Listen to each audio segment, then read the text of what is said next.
당시의 거시지표를 보면 2008년 글로벌 금융위기 경상수지 흑자도 700억 달러를 넘어설 것으로 전망됩니다.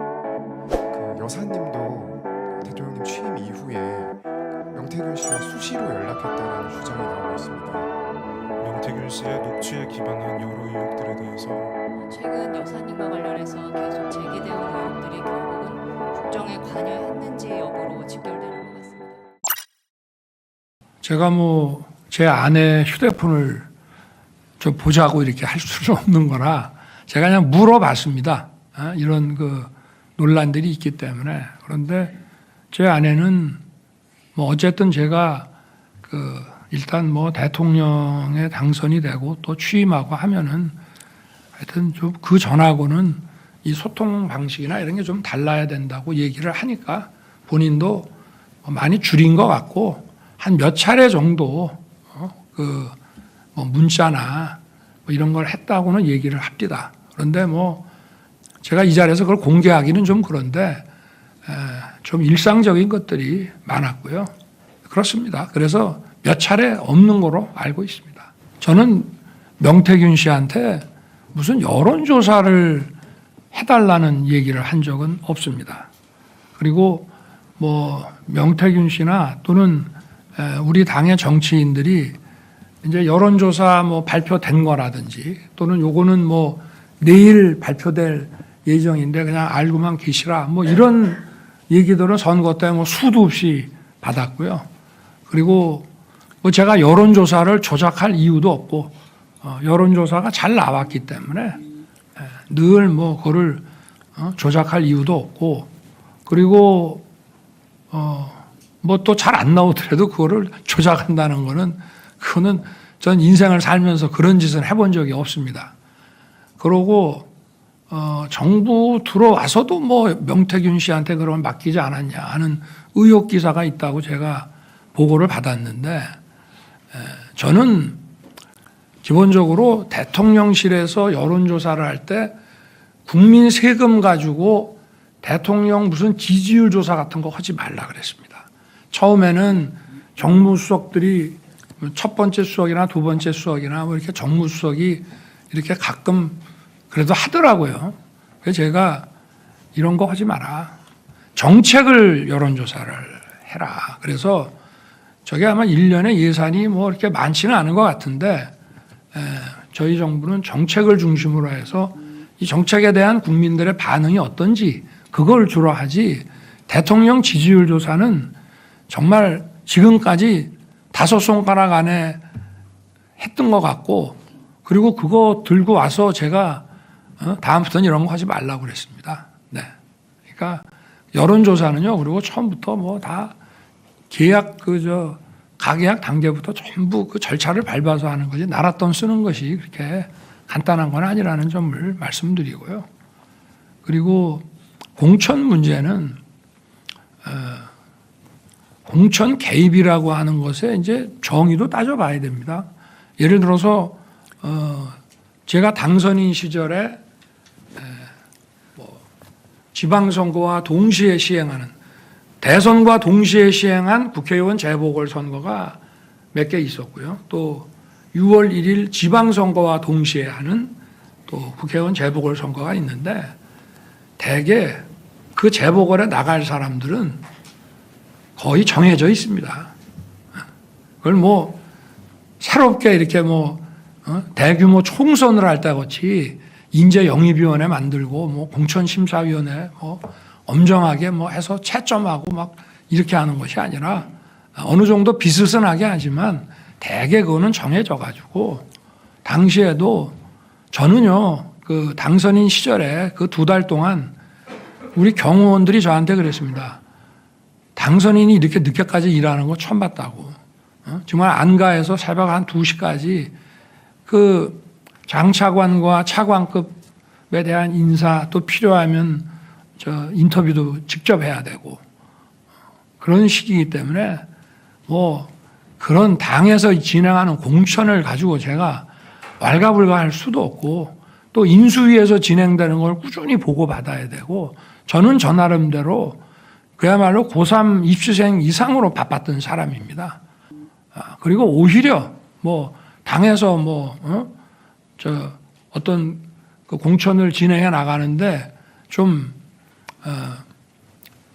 그 당의 이제 중진 의원들 중에 저한테 전화해서 뭐 좀 이런 점들은 좀 여론이 좀 좋지 않으니 좀 더 바람직하게 하게 해달라고 저한테 막 부탁하는 경우는 있지만 그런 경우에도 원리 원칙에 대한 얘기만 했지 누구를 공천을 주라 이런 얘기는 해본 적이 없습니다.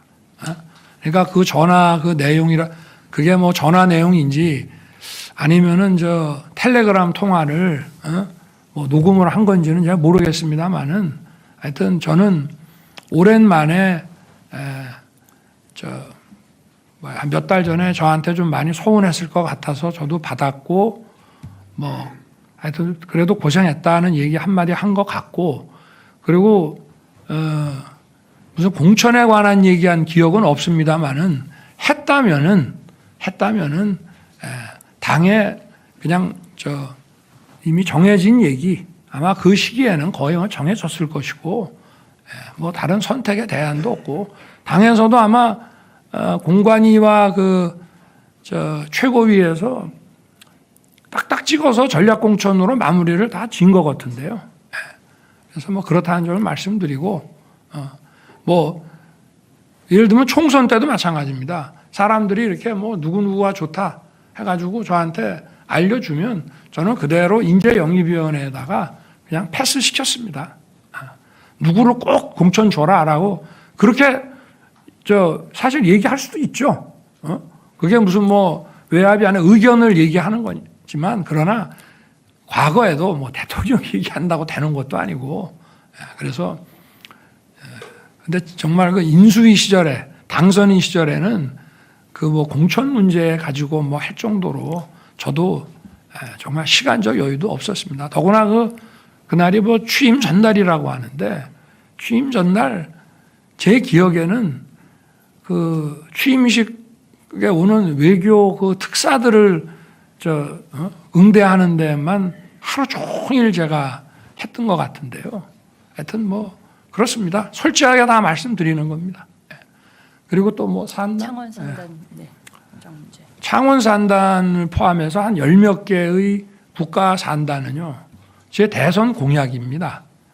그리고 이 산단의 지정이라는 거는 다 오픈해서 진행하는 거지 비밀리에 진행하는 게 아니고요. 신청을 받습니다. 받고 저걸 이제 산업 정책적인 면과 또 토지에 대한 이런 인허가 뭐 형질 변경 이런 게 들어가야 되기 때문에 국토부와 산자부가 이제 같이 진행을 해 나가는 건데 위원회를 만들어서 전부 진행을 하고 그걸 응하려고 하는 이제 각 지방자치단체에서 자기들이 뭐 적극적으로 자료도 내고 이렇게 해서 결론이 나는데 뭐 저도 위원회에서 이렇게 결정이 났다 그러면 결정이 났느냐고 보고받고 보고받으면 바로 대통령이 보고받는 즉시 바로 푸는 거거든요. 언론에 릴리스하는 겁니다. 뭐 저한테 해서 제가 보고 다시 조정을 해서 뭐 마지막 도장을 찍어줘야 되는 것이 아니고 이 절차 자체가 마치 재판하듯이 쭉 위원들이 이걸 받아서 결정을 하면은 아마 그래도 제가 언론에 난 거 보고 알아서는 안 되니까 대통령께 보고가 갔다 그러면 아마 즉시 언론에 릴리스 하는 거라 그리고 뭐 그거를 누구를 뭐 제가 전화해서 뭐 됐다 말았다 그런 거 자체를 할 수도 없고 그러니까 뭐 그런 식으로 생각하시면 될 것 같습니다. 네. 대통령 부인은 대통령과 함께 선거도 치르고 또 대통령과 함께 대통령을 또 도와야 되는 입장에 있지 않겠습니까? 무슨 뭐 공직자는 물론 아닙니다만은 예를 들어서 뭐 대통령이 요새 뭐 회의 때 막 참모들한테 막 야단을 많이 친다는 말이 있는데 당신 좀 부드럽게 해 그런 거를 뭐 국정관여라고 할 수는 없지 않겠죠. 그죠? 그리고 과거에 역대 그 대통령 그 부인들한테도 좀 대통령에 대해서 좀 해야 되는데 좀 면전에서 하기 어려운 것들을 이렇게 좀 우회적으로 해서 대통령이 뭐 부인이 얘기하는 듣기 싫은 소리까지 막 집에서 혼내고 싸우고 이러지는 않을 거니까 뭐 그런 점들이 좀 있을 수 있습니다. 근데 대통령 부인이 대통령을 좀 도와서 어쨌든 선거도 좀 잘 치르고 국정도 남들한테 좀 욕 안 얻어먹고 좀 원만하게 잘 하기를 바라는 그런 일들을 국정농단이라고 그런다면은 그거는 국어사전을 좀 다시 좀 정리를 해야 될 것 같다는 생각은 좀 들고요. 다만 이제 어찌됐든 제가 뭐 검찰총장 할 때부터 일단 뭐 저를 타겟으로 하는 거지만 뭐 저희 집사람도 하여튼 침소봉대는 기본이고 뭐 없는 것까지 만들어서 그야말로 저를 타겟으로 해서 제 처를 많이 좀 악마화 시킨 거는 있습니다. 그러나 우리가 가릴 거는 명확하게 가려야 되고 저도 뭐 제 아내가 잘했다는 것이 아니라 더 신중하게 매사에 처신을 해야 되는데 이렇게 국민들한테 걱정 끼쳐드린 거는 그거는 무조건 잘못이라고 생각합니다. 그러니까 지금 이제 우리 기자님께서는 어떤 팩트에 대한 걸 물어보시기 때문에 그거는 뭐 잘했다는 것이 아니고 팩트 자체에 대해서 말씀을 드리는데 저는 공직 생활을 오래 하면서 공사가 아주 분명한 것을 늘 신조로 삼아와서 일을 했습니다. 어느 누구라도 보고도 딱 계통을 밟아서 해야 되고 이런 직보라고 하는 거 저는 물론 직보 라인도 좀 있긴 해야 됩니다. 기존 조직을 또 잘 돌아가는지를 봐야 되는 그런 면에서의 또 직보는 필요하지만 계통을 밟지 않고 무슨 일을 하는 거에 대해서 저는 그거는 받아들인 적이 단 한 번도 없고요. 그리고 대외 활동에 대해서는 결국은 대외 활동은 이제 국민들이 다 보시는 거기 때문에 국민들이 좋아하시면 하고 국민들이 싫다 그러면은 안 해야 된다고 생각합니다.